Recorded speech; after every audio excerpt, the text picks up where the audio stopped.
Today we're going to be talking about what exactly is counseling. You may know someone who went to counseling, either a family member or maybe a friend, and you want to know kind of a little bit more about what is counseling, what is it about. My name is Anne, and I am the owner and therapist at Breeze Counseling here in Chicago. And, today I just want to kind of go over how does counseling work, what should you expect when you go to counseling. All right, so what exactly is counseling? So individuals can come in. We also see children. The entire family will come in, or couples will come in. And a lot of people tend to have multiple types of sessions. So you might come in one day for your individual session, and then a couple days later, or maybe a week later, you'll come in for a family session.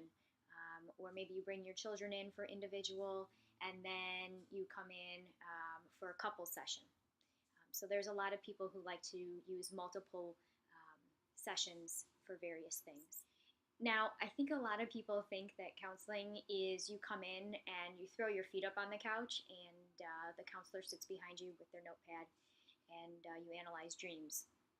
Where some therapists do that, it's not really a common thing that happens in the office. So usually what happens is you come in, you sit down, yes, there is a couch or a couple chairs, but you come in and you go ahead and just kind of start venting about what it is that's bothering you, or that you need to kind of work on.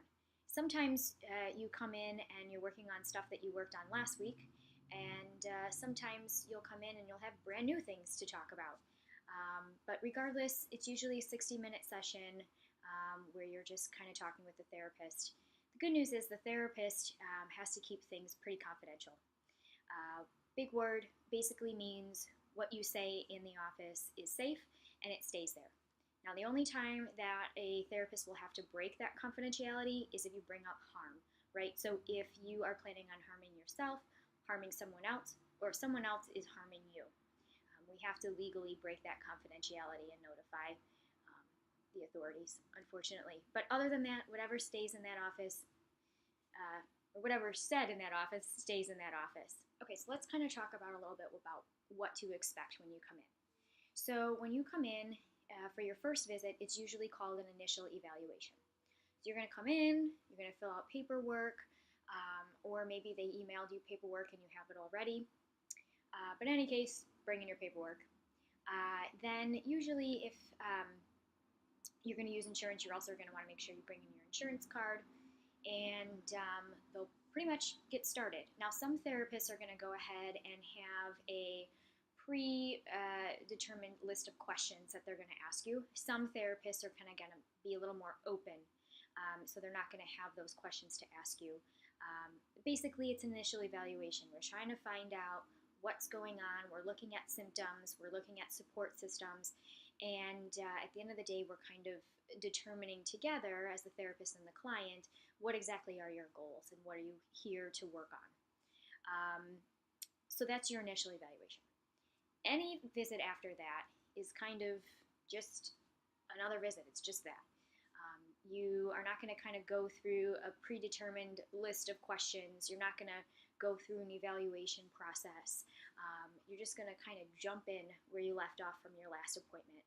Talk about things like how your week was. What are some things that you worked on that week? It's your opportunity, like I said, to vent. The therapist is going to be looking out for any kind of signs and symptoms that might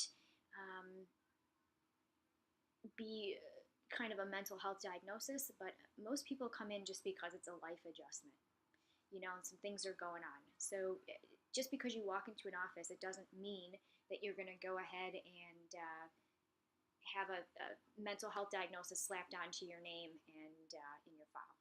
That's not true. But you're just going to go ahead and spend the rest of that time just working on goals and venting. That's pretty much what happens in your session. So I hope that this was helpful for you and it gave you a little bit more information about what counseling is, what to expect.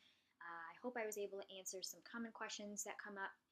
So if you have any questions or concerns, feel free to leave those comments below. If you are in a life-threatening emergency, please make sure that you dial 911 or go to your nearest hospital emergency room for assistance. And have a great day. Bye.